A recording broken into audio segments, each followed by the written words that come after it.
Thank you so much for keeping it locked on Channels Television. It's time to switch over and talk health matters. Welcome to the program. I am Yomi Otaigbe. The rainy season is here, and with a cool breeze comes certain health challenges, one of which is cholera infection. What's the connection between the rainy season and cholera? These and other questions will be answered by my guest, a senior registrar at the Department of Microbiology, Lagos University Teaching Hospital, Dr. Ugo Osigwe. Thank you so much for being with us. Thank you very much. Thank you for having me. All right, I said rainy season and cholera. Tell us about cholera and its relationship with rainy season. Okay, cholera, it's an infection. It's an infectious disease caused by a bacterium known as Vibrio cholerae. In fact, anytime you hear cholera or Vibrio cholerae, we're talking water.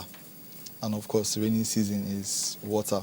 So it's one of those water-related, or what you say, waterborne diseases, where water is the vehicle for the transmission of this particular pathogen. And so the disease that is caused is what is referred to as cholera.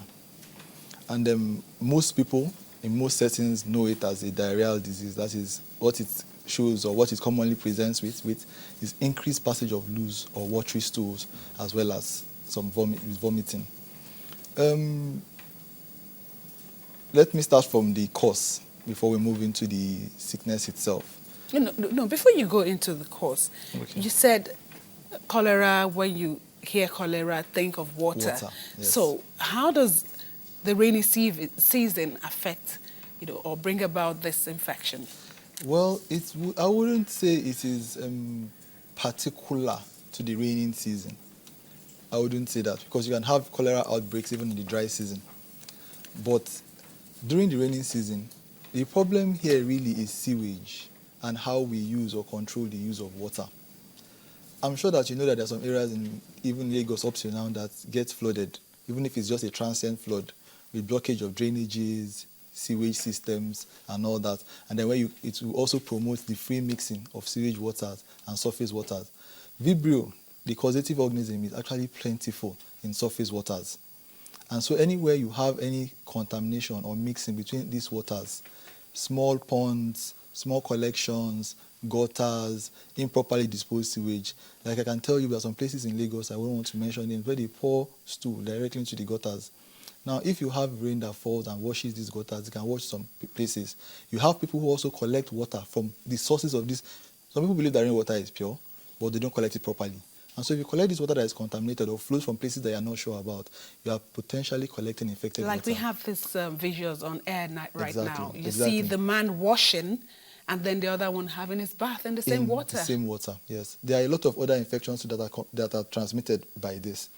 But in particular, streams have been a serious potential public health problem, because you notice that streams or rivers don't flow in one place. The one that is completely surrounded by land is a lake. But a river or a stream flows, which means that in one community, somebody could be passing a excreta into the water, while further down the line, somebody else is taking water for drinking or for cooking from the same source. And so it's something that cannot be controlled. And that is why it's a potential source of infection. And of course, you know that with the rains, rivers are fuller, streams are fuller, and they serve as a potential source of water.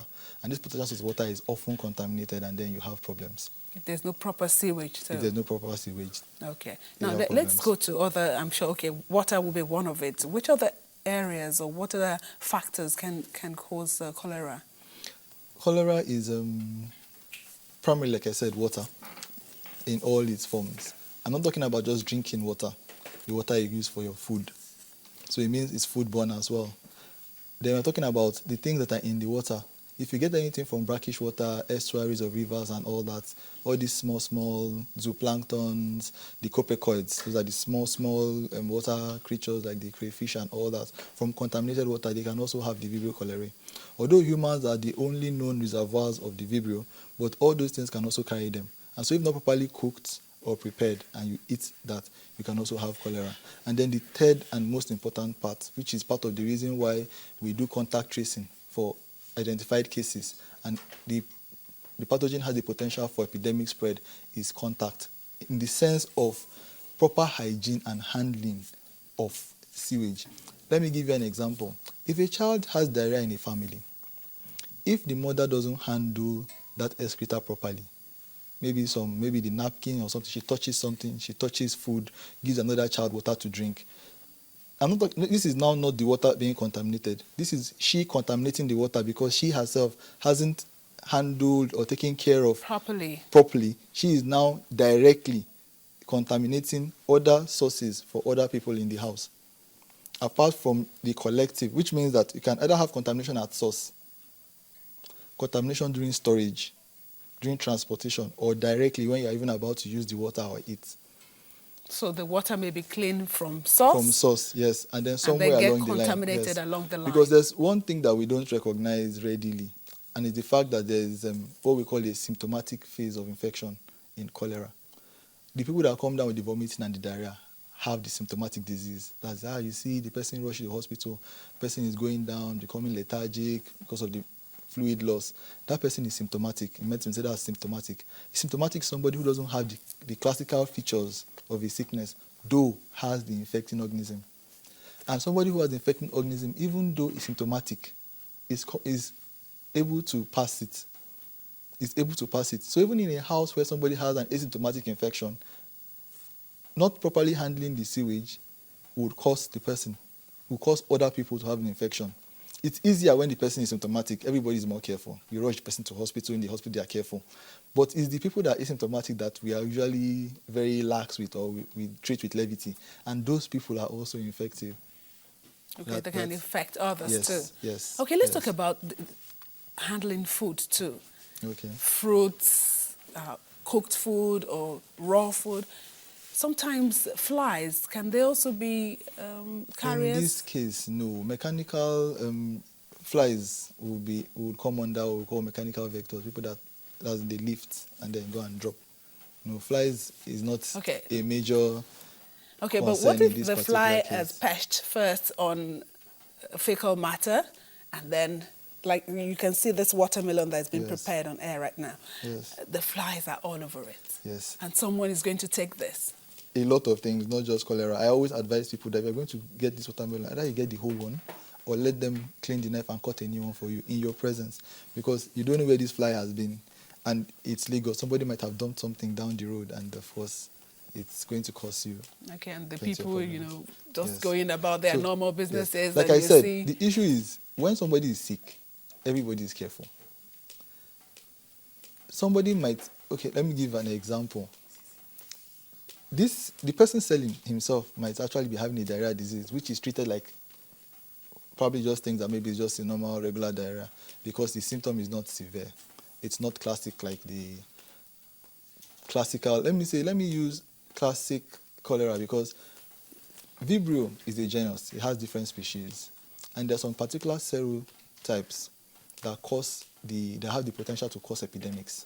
When that is going on, everybody's aware, everybody's more careful, everybody washes, rinses, everybody does all the...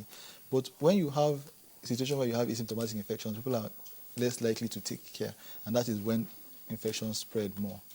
Yeah. Okay. And now let's look at the incubation period from the time of ingesting this bacteria. Yeah.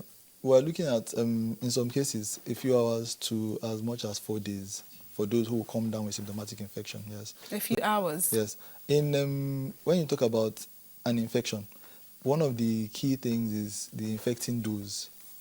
Somebody who takes a very large, what we mean infecting dose is that how much of the organism did you take at once?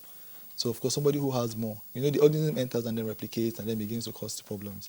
Yes. So, for some people, as short as 24 hours, that's 1 day, to as much as 4 days. Okay. Some people say 1 to 5, but typically between 2 to 3 days, anybody who has ingested the pathogen will come down. So, if somebody is just taking a cup of water or eating a particular food, and in 2 hours, the person is already like stooling. 2 hours. No, 2 hours. 2 hours is more typical of a staphylococcal poison, because that one you consume preformed toxins. In Vibrio cholera infections, the enterotoxin is actually formed in between. What causes the infection really is not so much of the organism, it's what the organism does. It produces an enterotoxin which affects, its inside. It affects the mucosa. It causes an increase in cyclic AMP that causes you to pump out fluids and electrolytes okay, now you have gone into Okay. medical. Okay, maybe I'm talking too much. What I'm saying Yeah. is, but is the organism you're taking, it's growing, is replicating, and then it's producing enterotoxin that is acting on you. Okay. So of course, if you have a smaller dose, as if you take, just like medicine, if you take a smaller dose, it's going to take more time for it to grow or replicate to a sizable number to cause manifest. you severe symptoms. Okay, now let's now and all talk. that. You've mentioned some of the symptoms. You've Okay. mentioned watery stool. Yes. What are the classical symptoms for cholera? Because in some other cases, you You find have people diarrhea having as well. diarrhea diseases. So. Okay, yes. For cholera in particular, among the diarrhea diseases, we're talking about acute onset of profuse watery stool. In the beginning, it might look feculent, that's like normal, that's watery physics, but with time, especially as the volume increases, it's actually more clayish. It's actually classically described as rice water stools, because it's whitish, that's clayish, but you now see specks like whitish mucor epithelial cells inside. So people describe it as rice water stools, and that stool is usually laden with a lot of the organism, a lot of vibриos. In fact, it was said that if you can get a fresh stool sample, even looking at it directly under the microscope, you see the darting motility of the causative organism, and then preemptively you can already begin to say that this is most likely Vibrio cholera infection. Okay, so there's stooling. the classic profuse watery diarrhea. In fact, they've said some places that you can have up to 20 liters or 30 liters you pass out in a day, which is why dehydration comes in fast, which is actually what kills the people. Not so much of that is the dehydration. The bacterial itself. Yes, the dehydration that it causes will lead to hypovolemic shock. You have your kidney shutting down, anuria, shock, and then death. So that is why, especially in cholera, rehydration is of utmost immediately. You need to start rehydrating that person. If not, rapidly, the person will go down. As the person begins to pass the stools, it gets more, the volume is increasing. In fact, at a point, it becomes effortless, and the person is just losing fluids and electrolytes. And if nothing is done rapidly, the person will just slide down. And the person can die. Pass Yes. on. Okay, now you've mentioned watery stool.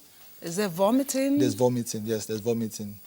There's vomiting. Some people might experience abdominal cramps.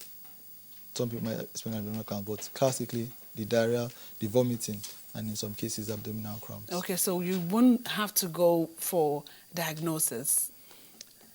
How it's not something that somebody can stay at home and because you've passed this tool, you now think it could be cholera. What's the diagnosis like?